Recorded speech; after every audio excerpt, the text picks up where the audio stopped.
Bismillahirrahmanirrahim. Alhamdulillahirabbil alamin.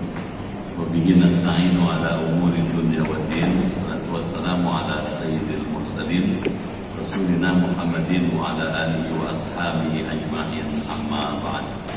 Pertama pengurus yayasan Masjid Al-Kautsar, DKM Masjid Al-Kautsar, Bapak Ibu keluarga besar Masjid Al-Kautsar yang dimuliakan dan dirahmati Allah Subhanahu wa taala. Mengawali kaji kita malam ini, marilah dengan sesama kita manjatkan doa. Yang pertama, semoga Bapak Ibu yang hadir di Masjid Al-Kautsar malam ini beserta keluarga selalu dalam perlindungan Allah Subhanahu wa taala. Diberi kesehatan, keimanan, ketakwaan, keberkahan, kemajuan, kebahagiaan lahir batin, dijauhkan dari wabah, penyakit, malapetaka, teror, kejahatan dan lain-lain. Yang segala doa buat jamaah yang hari ini sedang sakit, kita doakan semoga Allah angkat penyakitnya, Allah kembalikan kesehatannya sehingga dapat kembali aktif sebagaimana sedia kala. Mengantarkan doa ini, marilah kita bacakan Ummul Quran Al-Fatihah.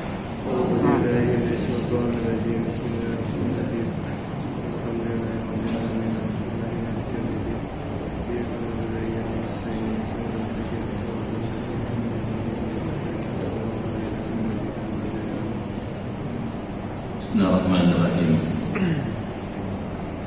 Ya Fattahu ya Alim, iftah abwaaba qulubina bi nuri ma'rifatik wa akhrij alaina min dhulumatil jahli wal wahmi ila nuril fahmi wal ilmi waftah alaina abwaaba ilmika kama fatahtaha ala anbiya'ika wa ulamaika al-mutaqaddimin al-mutaakhirin wansur alaina rahmataka ya dzal jalal wal ikram. Allahumma sallimna wa sallim dinana wa sallim ahlana wa auladana wa dzurriyyatana wa sallim jama'atana wa bil khusus jamaah Masjid Al-Kautsar min afatid dunya wal akhirah wa la tasluqana imanana wa la tusallit alaina man la yakhafuka wa la yarhamuna warzuqna khairai dunya wal akhirah innaka ala kulli syai'in qadir.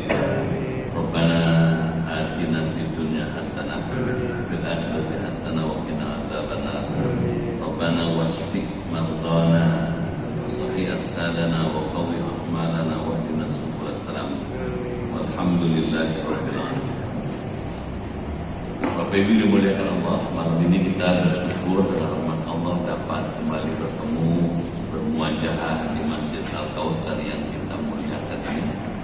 Untuk itu saya menyampaikan penghargaan yang tinggi serta ucapan terima kasih atas pilihan Bapak Ibu hadir di Masjid Al-Kautsar malam ini.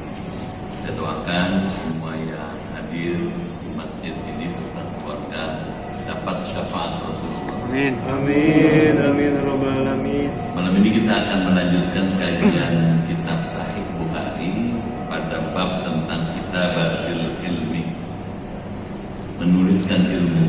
Jadi ilmu itu ditulis. Seperti apa hadisnya, bagaimana resminya, persisnya akan kita kaji malam ini. Silakan dibaca.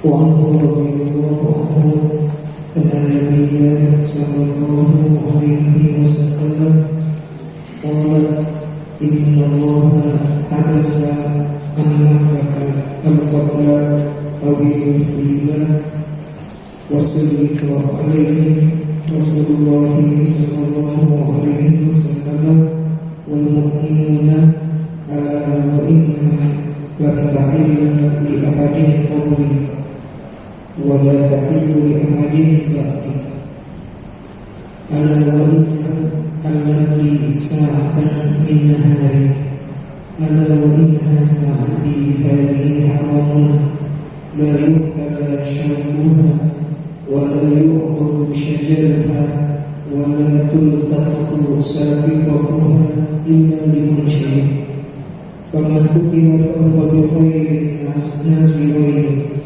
إما أن يعقل وإما أن يقال أهل البطيل. فجاء رجل من أهل اليمن فقال اكتب لي يا رسول الله. فقال اكتبه لأبي فلان. فقال رجل من قريش إن الإذخر يا رسول الله فإنا نجعله في بيوتنا وقبورنا. وقال النبي صلى الله عليه وسلم إلا الإذخر Ya, bagus. Bapak Ibu yang dimuliakan Allah, kita simak apa maknanya. Wa anhu radhiyallahu an, darinya radhiyallahu an. Nyanya siapa nih? Kita lihat di atasnya. Hadis sebelumnya. Hadis ke-95 dari Abu Hurairah. Jadi sebetulnya wa an Abi Hurairah radhiyallahu anhu. Dalam hadis-hadis itu selalu kalau dia hadis pertama sudah disebut Abu Hurairah, maka hadis kedua dari Abu Hurairah juga tidak disebut, cukup wa anhu, darinya radhiyallahu anhu, semoga Allah meridhoinya. Anna Nabiyya sallallahu alaihi wasallam qala, kata Abu Hurairah, Nabi pernah bersabda. Apa sabdanya? Innallaha, sesungguhnya Allah, habasa'an Makkah al-qatla, telah menahan, melindungi kota Mekah dari kejahatan pembunuhan. Al-qatl itu pembunuhan. Maksudnya apa nih? Awil fil, dari kejahatan pasukan tentara gajah. Masih ingat ya? Dulu ada pasukan Abraha dari Yaman, itu sengaja datang ke Mekah mau menyerbu Ka'bah dan menghancurkan Ka'bah. Saya pernah sudah lama ke Yaman ya, ke Son'a. Di sana memang ada, di kota Son'a itu Ka'bahan. Coba bedanya, kalau Ka'bah kan kubus ya, segi empat. Kalau sana bulat. Abraha itu bikin itu dengan maksud mau menyaingi Ka'bah yang ada di Mekah, supaya orang tidak datang ke Mekah, datangnya ke Yaman. Nah, yang di Mekah itu dihancurin gitu. Dikirimlah pasukan gajah, ashabul fil gitu. Nah, belum sampai ke Mekah, ditahan oleh Allah. Di mana? Di Arafah. Ketika sudah mau menuju ke Mekah, sudah sampai di Mina, mereka dihancurkan oleh Allah dengan burung ababil. Masih ingat kan? Alam tara kaifa fa'ala rabbuka bi ashabil fil. Alam yaj'al kaidahum fi tadlil wa arsala 'alaihim tayran ababil. Dihancurkan oleh burung ababil, mereka mati gitu ya. Termasuk Abraham. Setelah dinegosiasi oleh Abdul Muthalib, kakek Rasulullah, supaya jangan menyerang, tapi mereka tetap mau menyerang Ka'bah gitu. Akhirnya Allah hancurkan. Itu yang dimaksud habasa'an Makkah al-qatla, ditahan oleh Allah dari serbuan pasukan gajah.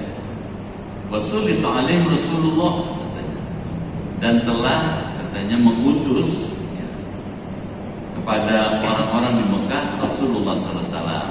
Jadi Rasul diutus untuk ya menyebarkan Islam di kota Mekah.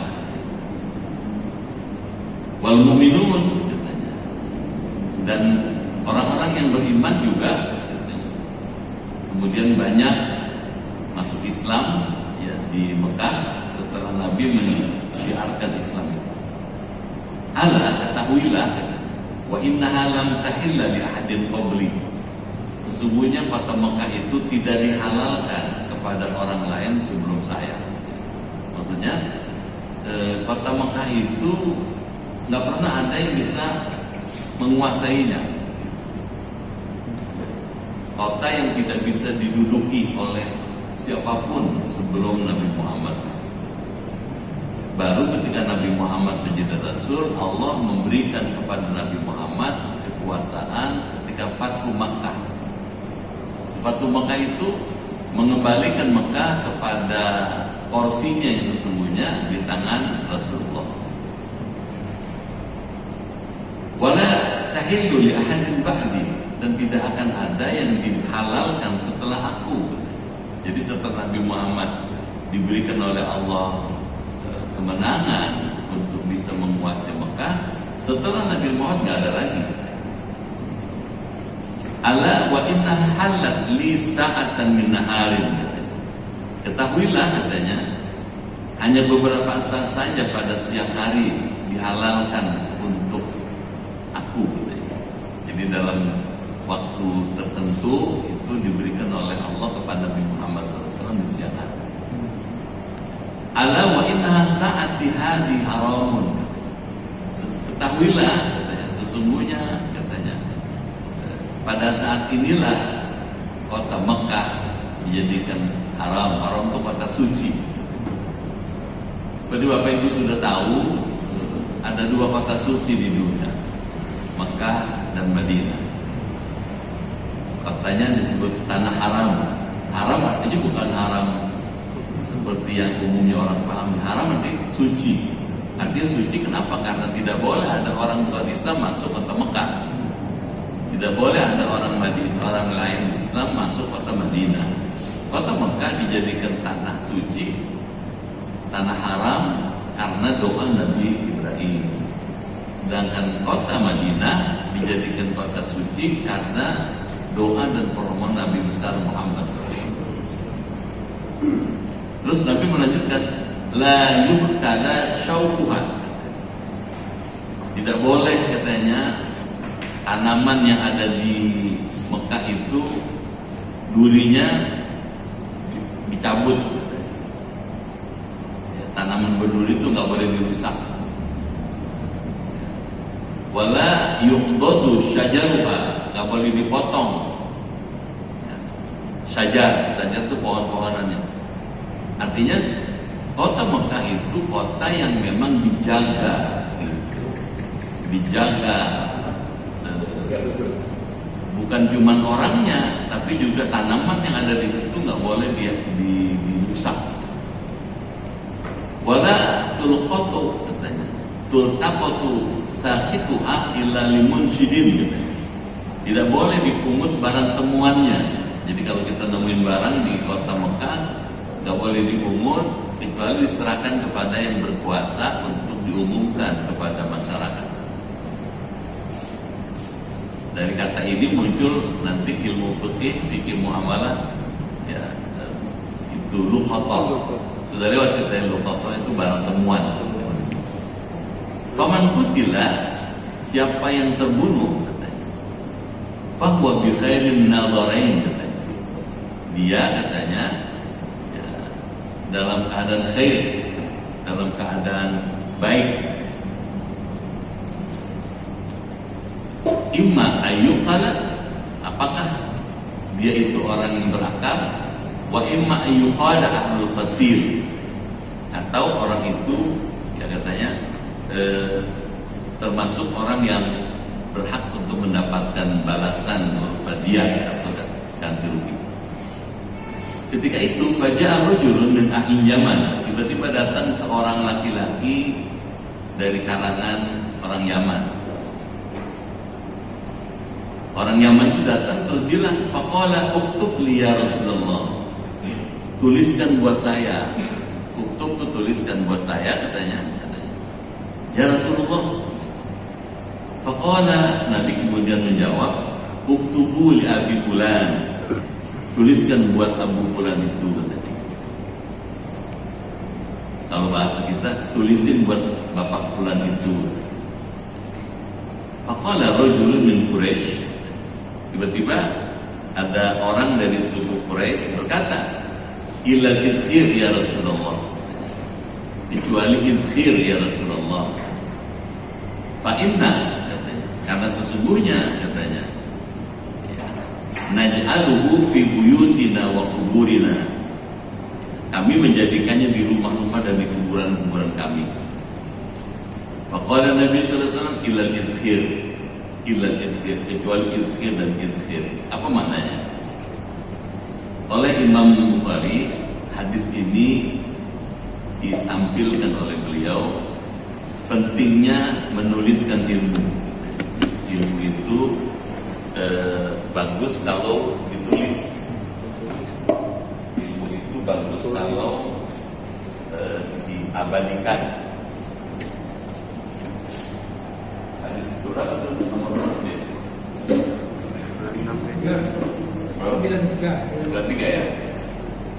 Hadis bulan 3.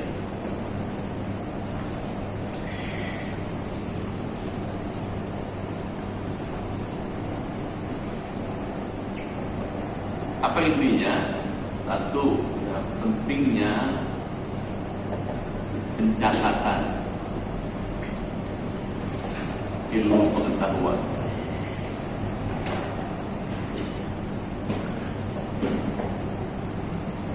Kenapa ilmu sih dicatat gitu ya? Karena ilmu itu akan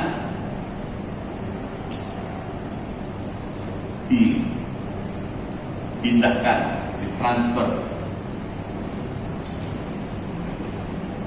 pada generasi berikut. Jadi dicatat. Jadi tidak setiap catatan yang mengandung ilmu itu,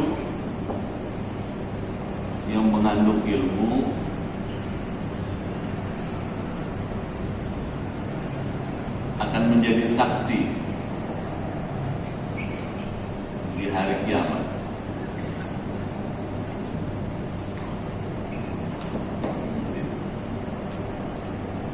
Jadi saksi dia. Jadi Bapak nulis-nulis itu nggak sia-sia. Gitu. Buku Bapak yang Bapak coret-coret itu nggak sia-sia. Gitu.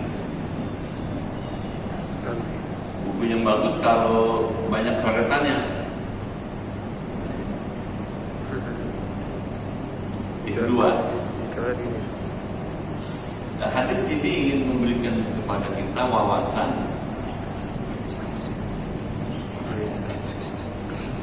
Apa itu katanya? Wawasan dalam Islam tentang pengalihan pengetahuan secara berkesinambungan. Jadi ilmu itu jangan mandek di satu orang, maka harus diajarin kepada orang lain. Gitu. Mesti dikembangkan, mesti disampaikan. Nah, kalau dulu dengan ditulis, dicatat, sekarang pakai YouTube ya, pakai streaming, pengalihan pengetahuan secara berkesinambungan. Yang kedua, wawasan yang dibangun Rasulullah adalah pentingnya kemajuan umat melalui ilmu. Jadi ilmu penting.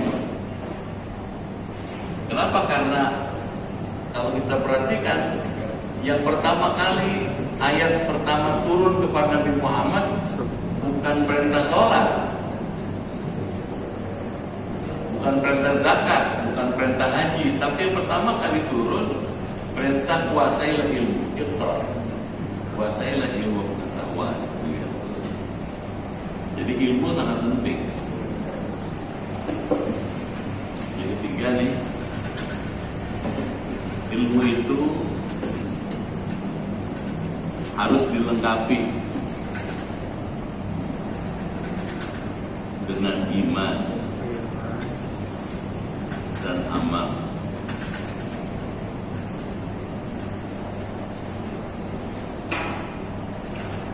Surat Al-Alaq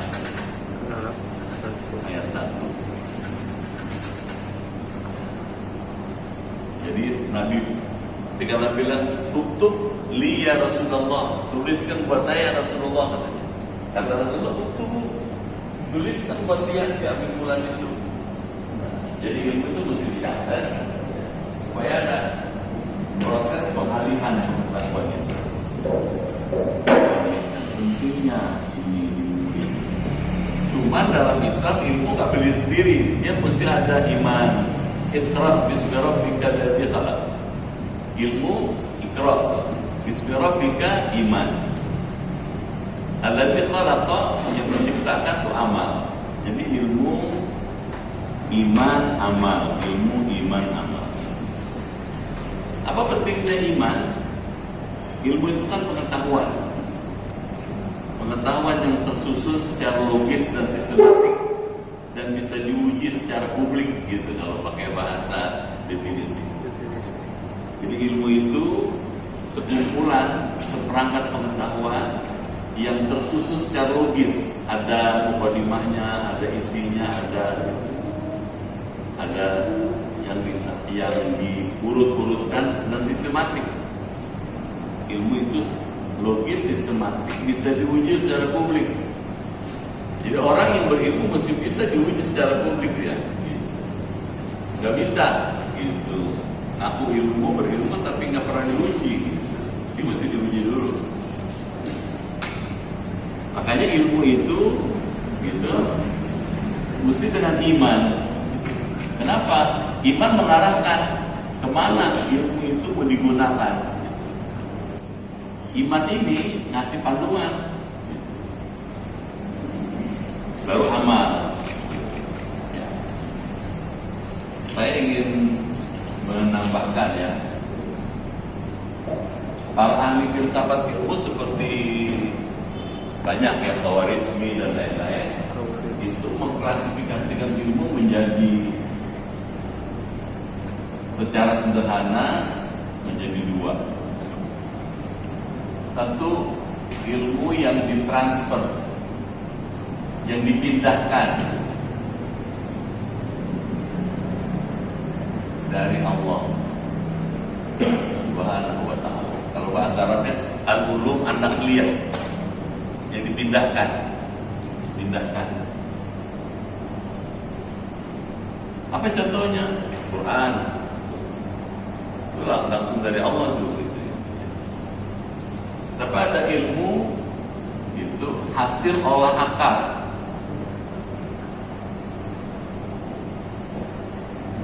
Olah akal. Seperti ada bahasa Arabnya al-ulum al-aqliyah, the logical sciences. Ekonomi, kedokteran, matematika, fisika, kimia, geologi yang sekarang sedang booming ini karena ada gunung meletus itu masuk olah akal. Nah, kedua ilmu ini ya mesti bersinergi dia. Harus diarahkan untuk kemaslahatan umat. Makanya mesti punya iman. Kalau ilmu saja tanpa iman bisa tidak terarah. Ada juga yang mengklasifikasikan ilmu itu dengan pembagian yang berbeda. Ada ilmu kasbi namanya, hasil usaha. Ada ilmu laduni. Apa bedanya? Ilmu kasbi hasil usaha ya, diwakili oleh Nabi Musa. Masih ingat ya surat Kahfi kan? Ilmu laduni diwakili oleh Nabi Khidir.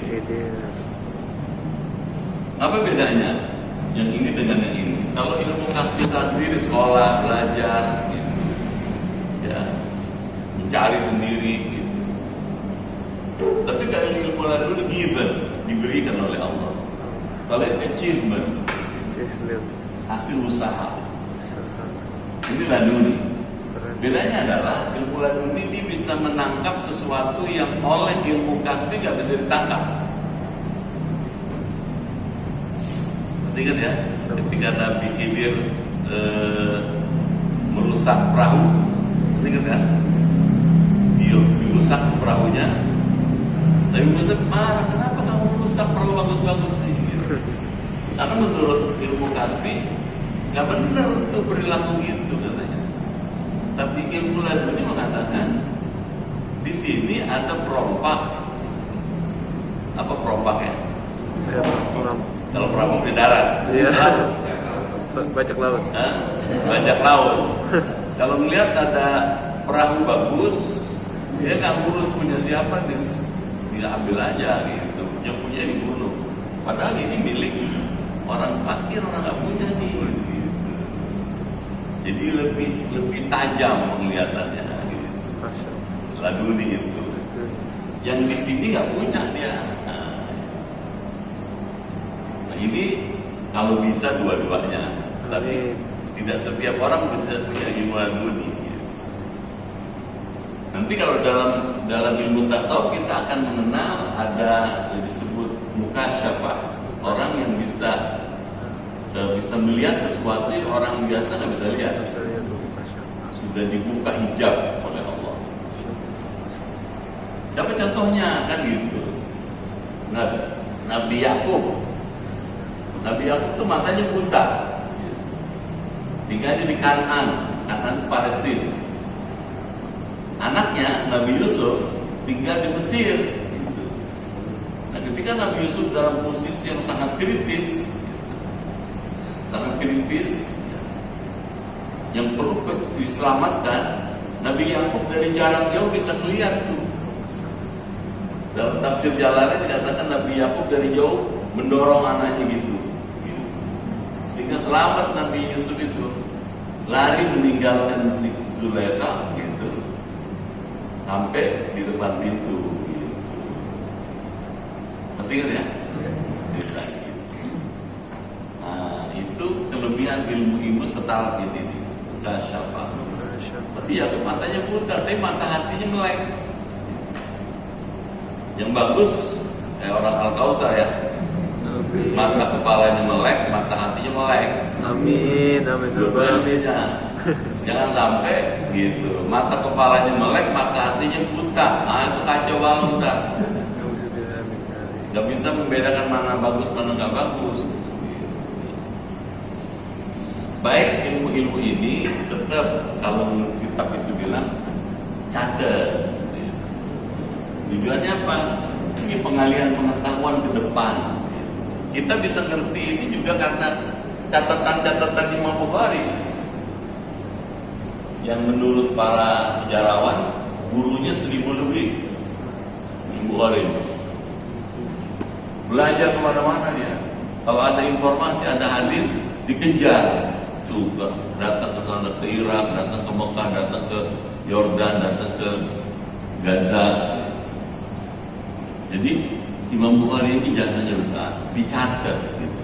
Catatannya itu kita nikmati sekarang. Jadilah kitab Sahih Bukhari. Jadi penting catatannya. Makanya disebut kitabatul ilmi, gitu. Pencatatan ilmu. Baik, kita lanjut.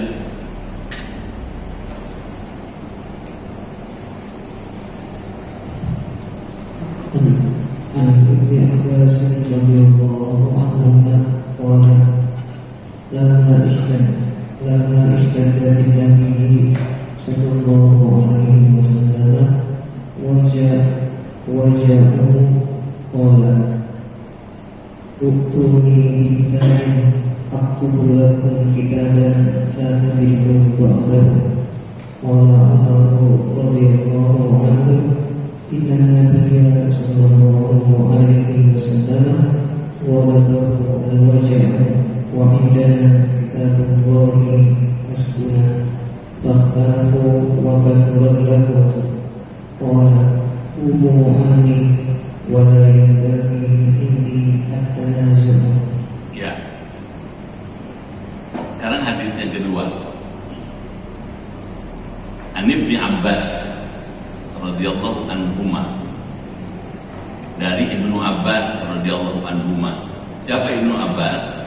Namanya Abdullah bin Abbas bin Abdul Muttalib, sepupu Rasulullah. Kenapa? Karena ayahnya dengan ayah Nabi kakak beradik. Abbas dengan Abdullah itu kakak beradik. cuma umurnya jauh lebih muda. Ibnu Abbas ini Nabi sudah jadi Rasul, dia baru lahir. Sehingga ketika baru lahir, bayi Ibnu Abbas ini oleh ayahnya Abbas dibawa ke Rasulullah. Ya Rasulullah, tolong doakan anak saya ini gitu. Didoain sama Nabi. Doanya Allahumma alimhul Qur'an wa faqihu fid din wa alimhu ta'wil wahdi ila sawai sabil. Doanya 4. Ya Allah, ajarkan anak ini dari Quran. Pahamkanlah anak ini agama. Tunjukkanlah kepada dia takwil Quran. Dan berilah petunjuk pada dia jalan yang lurus. 4 minta. Allah kabulkan doa Nabi Muhammad. Ibnu Abbas ketika dewasanya jadi ahli tafsir, dan tafsirnya diakui oleh Nabi sebagai tafsir yang benar. Mana buktinya? Ketika ayat idza jaa nasrullahi wal fath turun pada Muhammad, para sahabat kemudian membicarakan apa maksud ayat itu. Yang satu bilang, menurut kami katanya, ini kita disuruh baca tasbih gitu. Karena ada di ujung fasabbih bihamdi rabbika wastaghfirhu. Menurut kami katanya seperti itu. Masing-masing pada pendapat, sahabat menyampaikan pendapat sendiri-sendiri. Ketika itu Sayyidina Umar datang ke ruang diskusi itu, ya, ruang musyawarah majelis syura namanya. Itu membawa Ibnu Abbas ini gitu. Kalian sudah menyampaikan pendapat tentang makna dari surat itu tadi, ya, An-Nasr itu. Kalau saya berpendapat lain, coba pendapat kamu gimana Ibnu Abbas gitu. Ibnu Abbas ngomongnya, menurut pendapat saya, ayat ini, surat ini turun mengisyaratkan Nabi sebentar lagi wafat. Marah orang-orang tua-tua itu, sesepuh-sesepuh itu. Dan yang duduk itu majelis surah itu orang-orang sepuh-sepuh. Marah, kamu anak muda, katanya meramalkan Rasulullah wafat, gitu. Diomelin. Kata umat, ayo kita uji. Kita tanya sama Rasul, benar nggak pendapat Ibnu Abbas ini gitu. Mereka datang menemui Rasulullah, kemudian ketika ketemu sama Rasulullah, ya Rasul, kami diskusi tadi tentang makna surat yang Anda terima belum lama ini.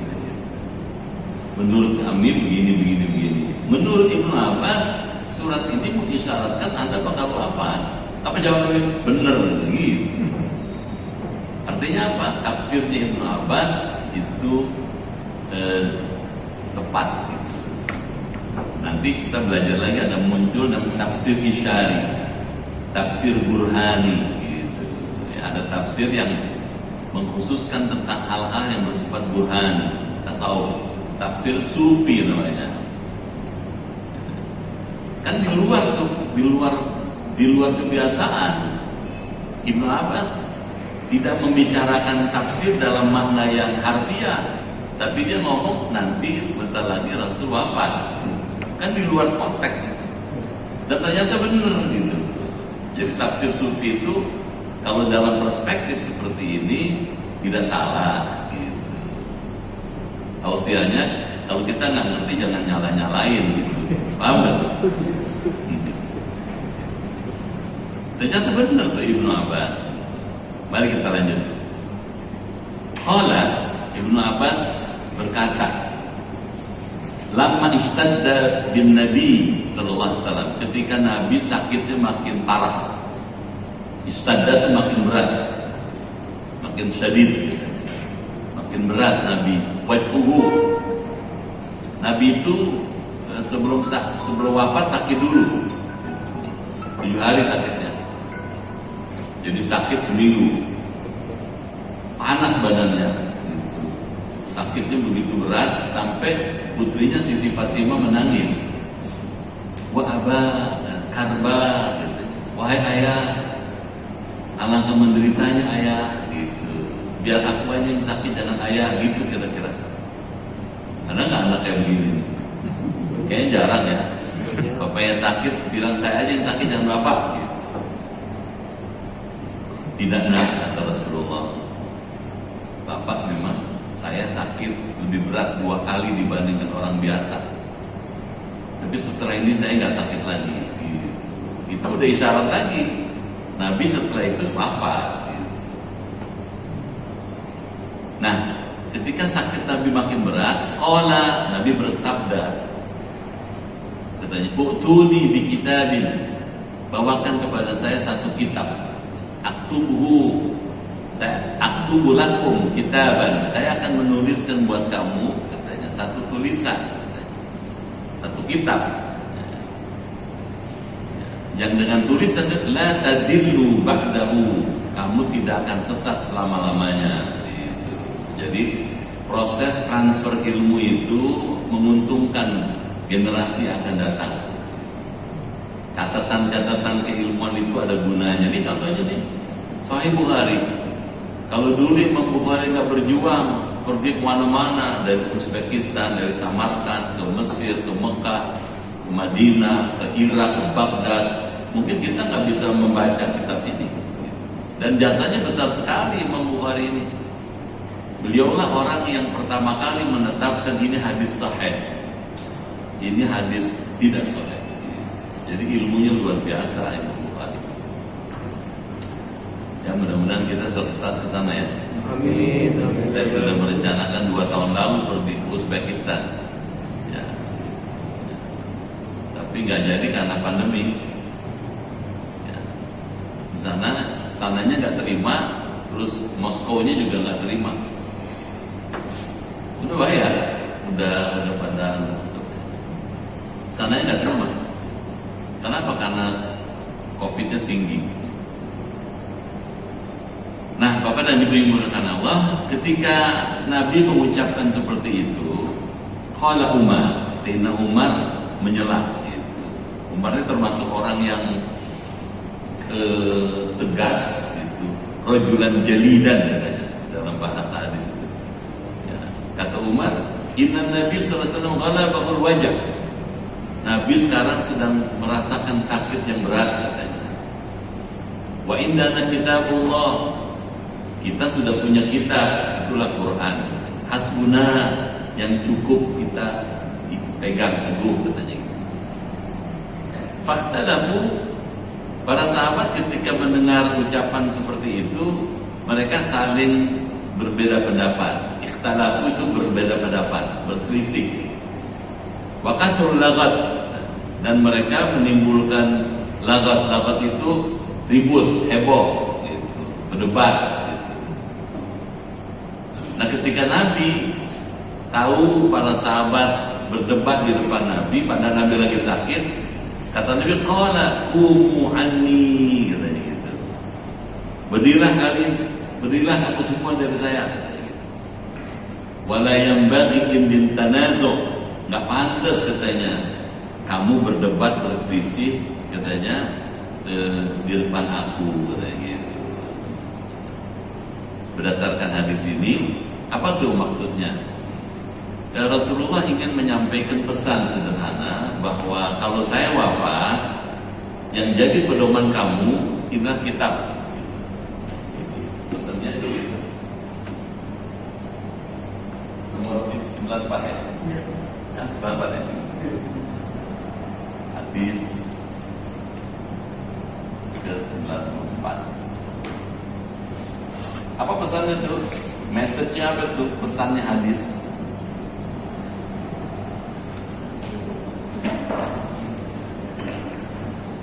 Pentingnya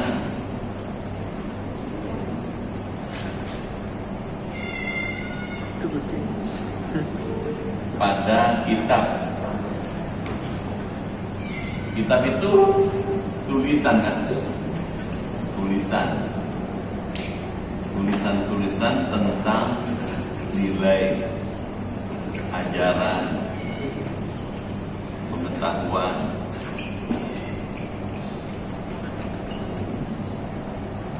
buku. Dan kitab itu tulisan dari kata-kata baku. Jadi pentingnya tulisan. Nah, sampai sini kembali lagi, ilmu itu kan mesti ditulis. Gunanya apa? Kalau suatu saat kita nggak ada, tulisan-tulisan itu akan berguna buat generasi yang akan datang. Jadi penting. Dan terbukti memang ada gunanya, gitu. Tulisan-tulisan ini seperti Imam Bukhari, sampai sekarang orang bisa menikmatinya. Quran, tulisan, kitab. Dengan adanya kitab tulisan itu, maka kita bisa mengerti bagaimana firman Allah itu. Jadi dengan kata lain, ilmu ditulis, pengetahuan itu ditulis. Kalau dulu tulisannya pakai tangan, sekarang pakai apa? Laptop ya. Betul. Bisa.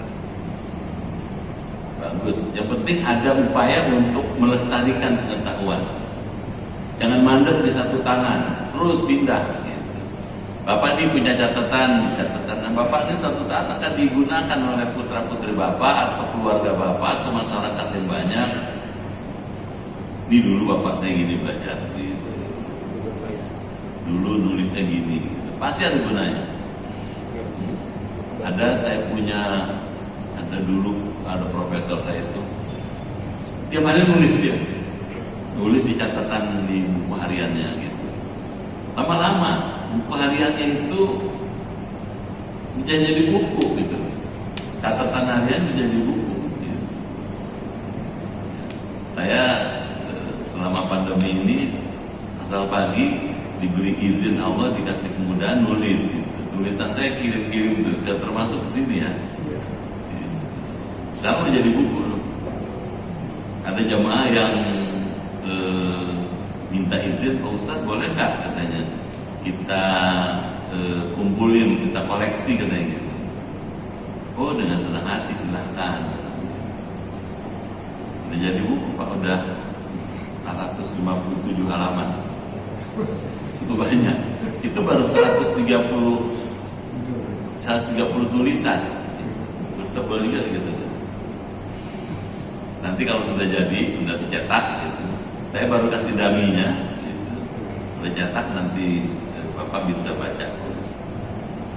Udah diklasifikasi sama yang itu yang koleksi itu. Nah, kebetulan dia punya yayasan pendidikan yang dulu saya pernah jadi pembinanya, pesantren. Dia punya gurunya lulusan Al-Azhar.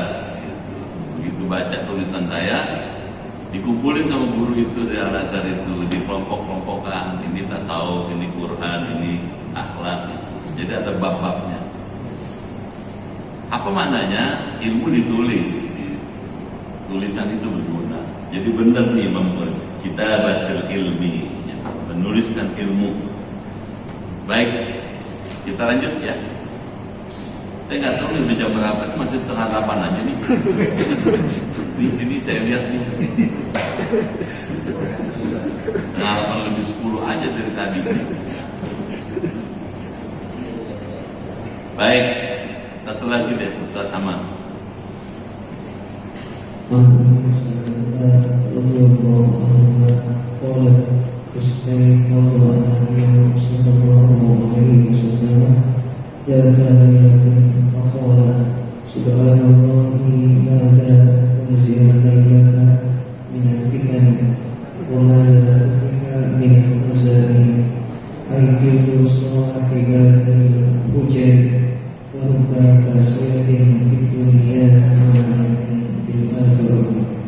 Ya, sekarang kita pindah nih.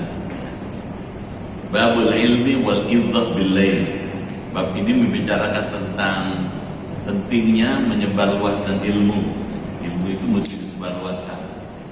Misalnya Bapak dan Ibu sudah dapat ilmu di Al-Kautsar misalnya malam ini, bagus Bapak kasih tahu sama siapa aja yang dekat Bapak itu, diterangi, dijelasin, gini loh nah. Gitu. Wal idhah bil lail, pentingnya memberi nasihat kepada orang lain meskipun di waktu malam. Nasihat itu bisa siang bisa malam. Meskipun malam kalau yang perlu nasihatin. An Ummi Salamah, hadis ini berasal dari Ummu Salamah. Siapa Ummu Salamah? Ummu Salamah istri Nabi radhiyallahu anha. Nabi setelah Siti Khadijah wafat, Nabi menikah lagi. Salah satu yang Nabi nikahi ini Ummu Salamah. Ummu Salamah itu ketika Nabi punya suami Abu Salamah. Saya pernah menyampaikan ini ya, orang Timur Tengah itu nama laki-laki biasanya pakai H. Hurairah, Huzaimah, Salama, laki-laki itu. Kalau di sini kan Salama perempuan, panggilnya Pok Salme. Namanya Salama. Kalau salah Abu Salama laki-laki. Kalau di Mesir, Ihsan itu perempuan. Di sini kan Ihsan laki-laki. Kalau sana Ihsan perempuan. Ada guru besar, Profesor Ihsan Bilahi Dhahir, perempuan ternyata. Nah, Ummu Salamah ini suaminya nama Abu Salamah. Ketika Abu Salamah wafat, Nabi takziah, kunjung, layat kalau bahasa kampungnya, ngelayat ke rumah Abu Salamah yang wafat ini.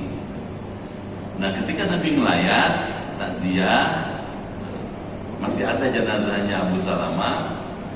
Di ujung itu ada Ummu Salamah gitu. Menangis. Nangisnya sambil ngerep,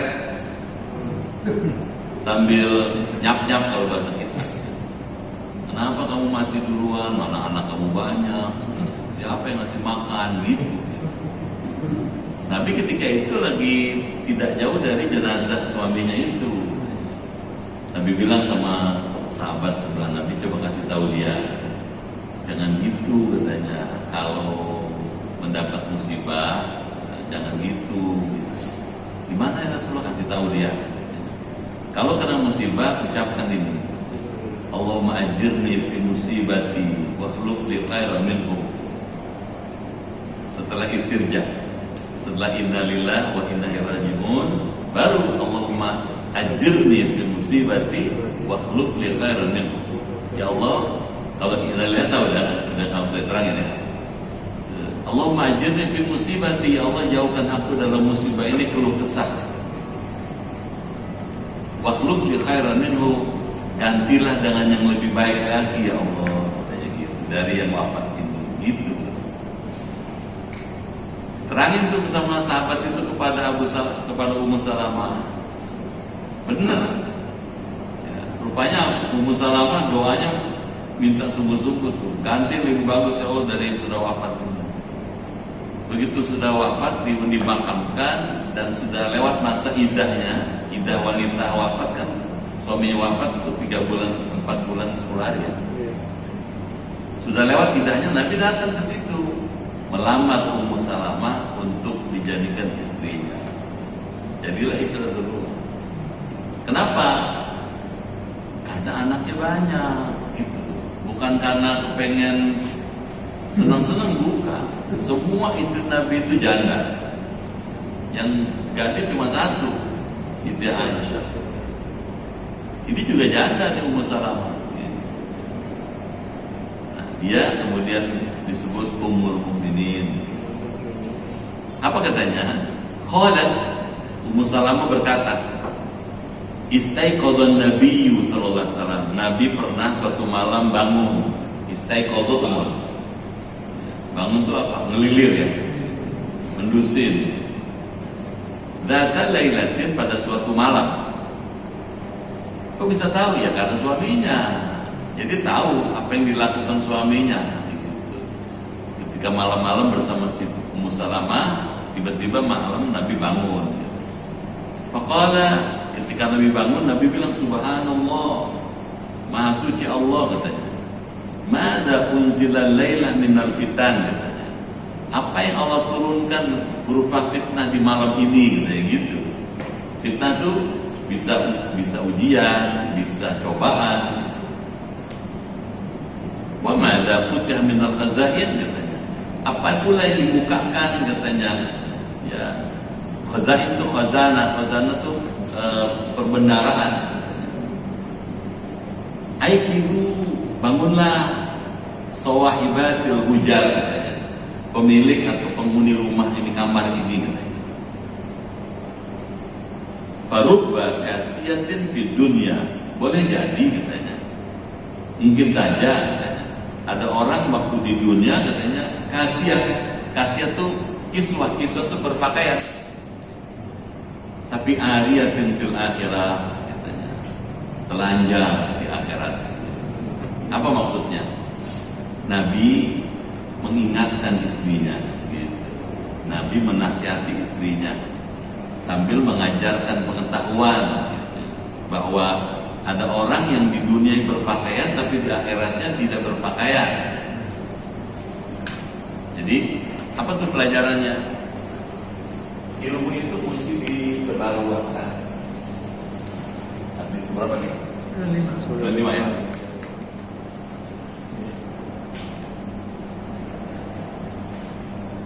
Satu, ilmu itu disebarluaskan.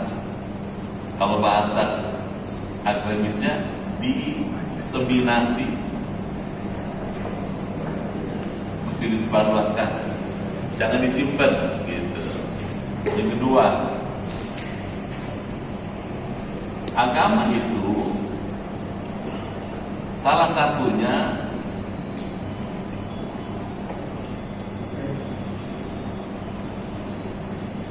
nasihat. Karena ada kan ad-dinun nasihah, kata Nabi. Agama itu nasihat katanya. Jadi ilmu mesti disebarluaskan, agama itu salah satu nasihat. Nah, memberi nasihat itu dilakukan kapan saja.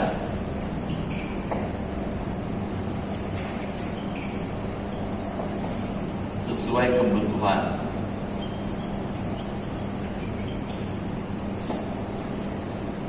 Tapi mesti sesuai kebutuhan ya, gitu. Kalau nggak dibutuhkan jangan nasihat, paham nggak?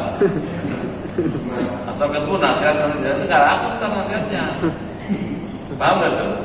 Jadi kalau diperlukan kasih nasihat, kalau nggak jangan. Dikit-dikit nasihatin dengan lama-lama orang jelek, apa jelek? Bosan, tukang nasihatin datang. Nah, kenapa dinasihati oleh Nabi malam itu? Karena memang dibutuhkan. Ummu Salamah itu mesti dinasihati, gitu. Rupanya Ummu Salamah sikapnya kurang pas lah, gitu. Sehingga perlu dinasihati. Gitu. Makanya ada orang yang di dunia berpakaian nanti di akhiratnya tidak berpakaian. Satu informasi bahwa kita mesti menjaga diri. Jangan berperilaku yang tidak baik. Jadi kayak gini ya, nasihat. Apa perlu nasihat? Nasihat perlu katanya. Buat siapa? Buat orang lain. Kalau kita tahu ada orang yang kurang pas perilakunya, kita mesti ambil alih, mesti ikut terlibat menasihati. Tujuannya apa? Menyelamatkan dia. Bisa nggak ya? Orang kalau nggak dia nasihatin bisa salah kaprah dia, salah jalan. Misalnya gini, ada termasuk nasihat atau peringatan sama, hampir sama ya. Kita lihat ada orang jalan, matanya buta, di depannya ada lubang. Kalau nggak kita teriak, awas lubang, celaka dia. Jadi menasihati dia agar tidak terus, supaya tidak kecemplung ke lubang, itu diperlukan buat dia. Tujuannya apa? Menyelamatkan orang itu. Jadi bukan sekedar teriak asal-asalan, tapi tujuannya menyelamatkan orang. Jadi kalau kita dinasihati atau kita mendapat nasihat, kita sikapnya mesti positif. Oh, bapak ini sayang sama saya nih. Betul tak ya? Kayak orang tua nasihati anak, nggak bukan karena benci dia, bukan, tapi karena sayang. Tujuannya menyelamatkan anak agar tidak salah melangkah. Hadis itu punya muatan seperti ini, katanya kontennya seperti ini. Baik.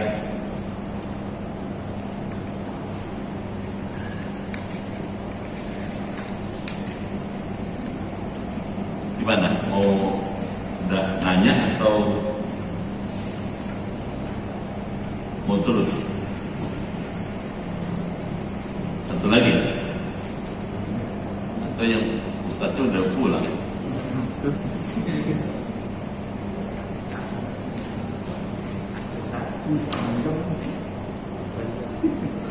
Ya, baca aja Pak. Ayo.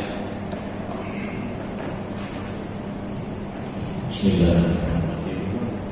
An Abdullah bin Umar qala bin Nabi sallallahu alaihi wasallam isya ila bihi alam masalan qala ara'aytakum laylatakum hadhihi fa inna rasulahi hadhihi sanan minna la yaktu minna huwa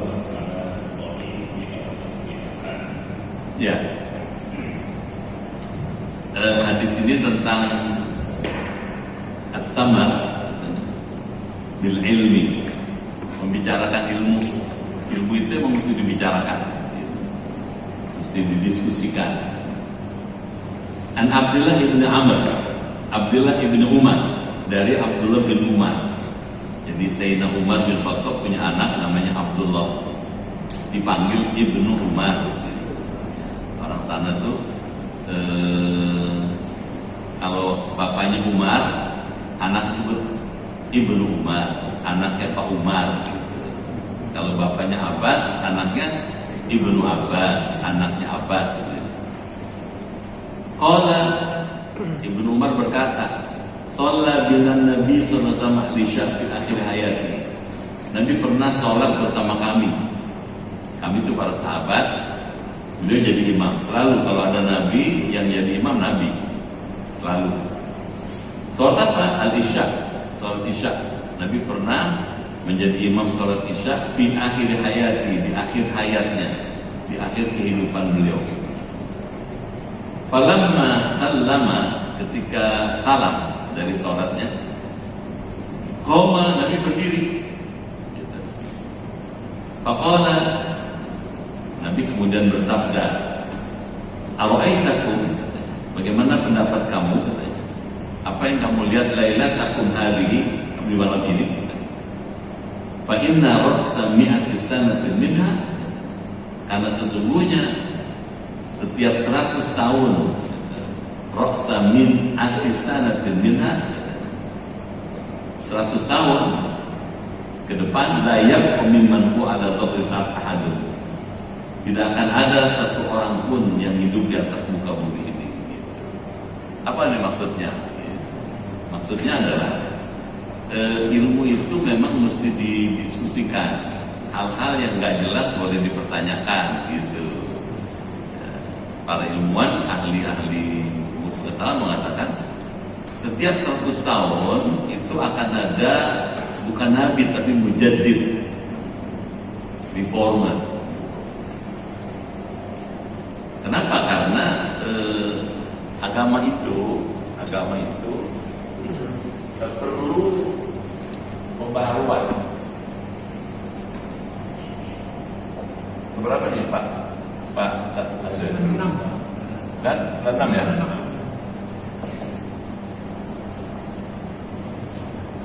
Setiap 100 tahun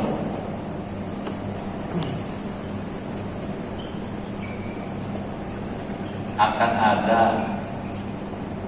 pembaharu.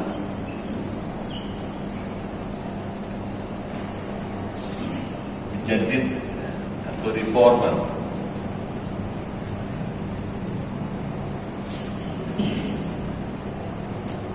Maksudnya apakah agama itu mesti dibarui? Bukan agamanya, agamanya tetap segitu. Paham dibalik itu yang mesti diperbarui, disesuaikan. Bisa tanggapan? Contoh. Dulu sampai sekarang masih ada ya. Faman ya'mal mithqala dzarratin khairan yara. Ada kan? Ya. Wa may ya'mal mithqala dzarratin syarran yarah. Siapa orang yang beramal kebajikan meskipun sebesar dzarrah, yarahu, dia akan melihat balasannya. Gitu. Begitu sebaliknya, wa may ya'mal mithqala dzarratin syarran yarah. Siapa orang berbuat kejahatan meskipun sebesar dzarrah, dia akan melihat balasannya nanti di akhirat. Ada kepastian balasan. Persoalannya, dzarrah ini apa dzarrah? Dzarrah itu dulu dimaknai oleh para ahli tafsir an-namlah as-saghirah, semut kecil. Bisa tangkap? Dulu mula-mula orang bilang ini yang paling kecil itu semut katanya. Karena menurut pengetahuan orang pada masa itu memang semut kecil. Lama-lama ilmu kan berkembang terus. Ternyata dzarrah itu bukan semut kecil, gitu, ya, molekul. Setelah orang meneliti lagi lebih jauh lagi, ternyata molekul masih ada yang lebih kecil lagi, gitu. Namanya atom, gitu. Setelah diteliti lagi, ternyata atom masih ada lebih kecil lagi, ada proton, ada neutron, ada elektron, gitu. Apa maknanya? Agamanya sih tetap segitu, cuma pemahamannya mesti dikembangkan. Bisa tak kamu? Jadi bukan merubah agama, pemahamannya mesti disempurnakan sesuai dengan kemajuan ilmu pengetahuan dan teknologi. Jadi ininya yang mesti dikembangkan, bukan agamanya jadi dipahami baru, bukan. Sesuatu yang ada di dalam itu mesti disesuaikan. Misalnya nih Pak, contoh lagi. Di bidang fikih misalnya, fikih kan kita mengenal fikih tijarah, jual beli dagang. Tijarah klasik, jual beli klasik, orang kalau butuh barang kan mesti datang ke toko, benar nggak? Kalau bahasa yang lebih gampang, kalau kita butuh sesuatu mesti datang ke pasar. Pasar itu proses tempat kita bertransaksi, tukar menukar uang dengan barang. Dulu ternyata setelah ilmu pengetahuan sudah begitu maju, teknologi informasi sudah begitu maju besar, dagang dengan model transaksi langsung orang per orang itu sekarang bisa diganti. Ada nggak gitu ya? Ada, ya.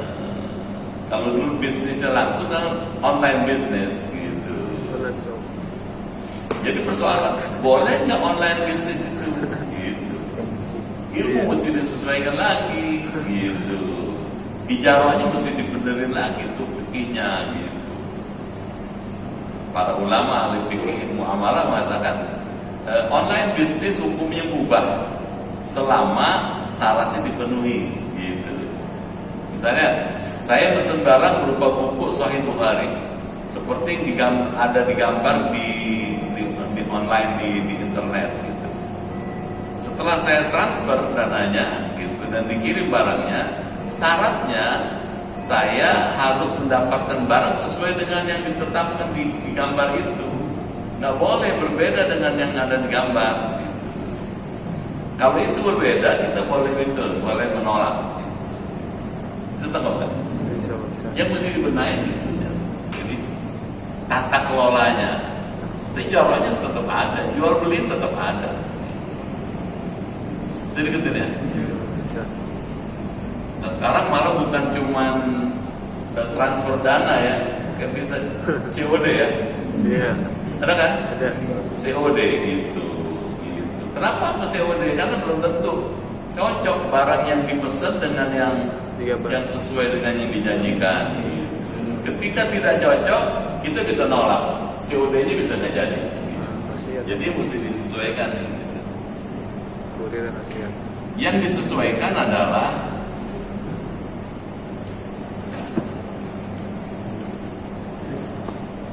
terkait dengan perkembangan impact. Yang bunyi apa nih? Ya.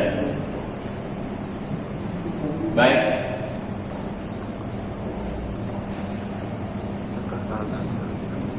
Yang mesti disesuaikan itu tadi, gitu ya, pemahamannya.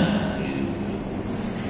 Jadi persoalan, kalau menyangkut ibadah mahdoh boleh nggak disesuaikan? Lihat dulu. Kalau sholat 5 waktu nggak bisa dirubah. Misalnya ada orang ngomong sama saya, Pak Ustadz katanya, saya nggak keberatan sholat nih, katanya. Tapi kalau bisa jangan 5 waktu dan 4 waktu aja. Maksudnya gimana? Minus subuh katanya. Wah, kalaupun masih subuh katanya kalau bisa jangan jam 4 lah. Ini kan sekarang subuh 4 lebih 8 menit apa gitu. Kalau bisa jam 5 lah, setengah 6. Saya bilang saya ini bukan Allah, saya bukan Tuhan. Yang boleh menentukan kapan waktu sholat itu cuma Allah aja. Satu, yang kedua, agama Islam bukan seperti agama lain. Waktu ibadah bisa disesuaikan dengan kebutuhan manusia, ada jamnya. Dan ini nggak boleh. Bisa tangkap ya? Nah, misalnya lagi nih, kalau imam kalau mau sholat dia suka bilang sawu sufufakum, ada kan? Luruskan dan rapatkan safmu katanya. Fa inna taswiyatas sufuf min tamamis sholat. Sesungguhnya katanya lurusnya saf sebagian dari sempurnanya sholat. Terus kalau dilihat dari perkembangan teknologi modern sekarang orang pernah kejadian saya, ya, pernah kejadian sudah lama ya, tahun 2000 ya, tahun 1990 berapa gitu, saya mimpin jemaah itu pas sholat di Masjid Nabawi di Madinah, zuhur. Begitu selesai sholat zuhur, salam kanan, salam kiri, imamnya langsung pidato dia. Padahal nggak pernah imam itu kalau habis sholat nggak pernah pidato. Dia pidato waktu itu dengan bahasa Arab yang halus. Setelah mengucapkan salam, hamdalah, terus dia bilang katanya, intinya satu, bagaimana kita bisa sholat dengan khusyuk.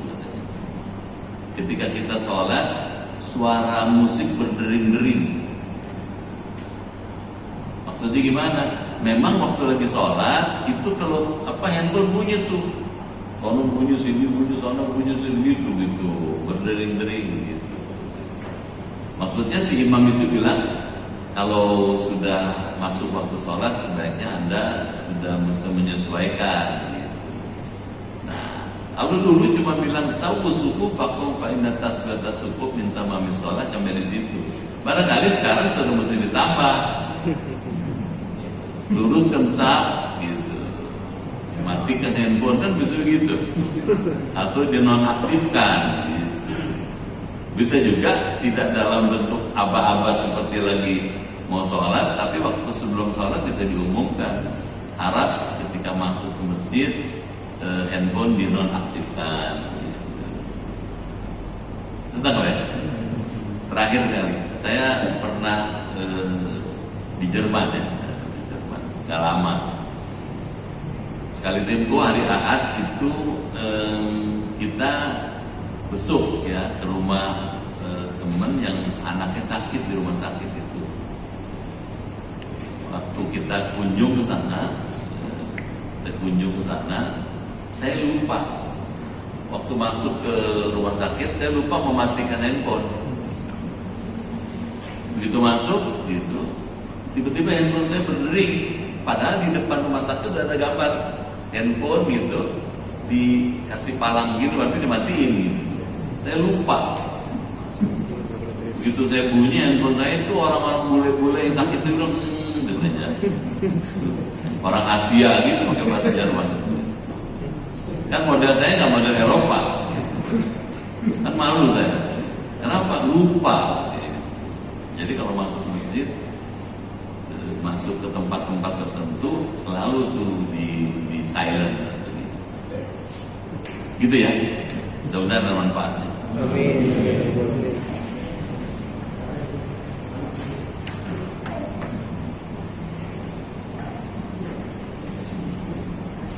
Baik, kita sudahi dulu.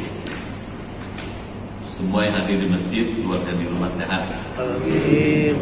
berkah dan selamat. Amin. Al-Fatihah.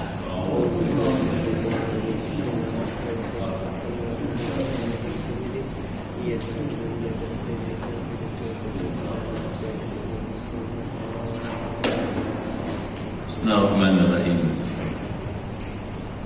Allahumma bihaqqil Qur'an wa bi kalamikal qadim wa bi Muhammadin khatamin nabiyyin wa bi haqqi ummil Qur'an alimna al-Qur'an wa faqihna fid din wa alimna ta'wil wa hdina ila sawa'i sabil.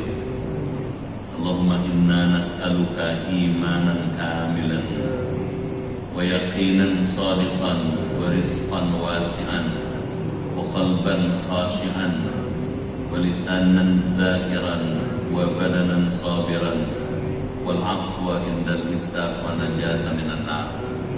Allahumma akhtim lana bi husnil khatimah wa la takhtim alaina bi su'il khatimah. Rabbana atina fid dunya hasanah fil akhirati hasanah wa qina adzabannar. Alhamdulillahirabbil alamin.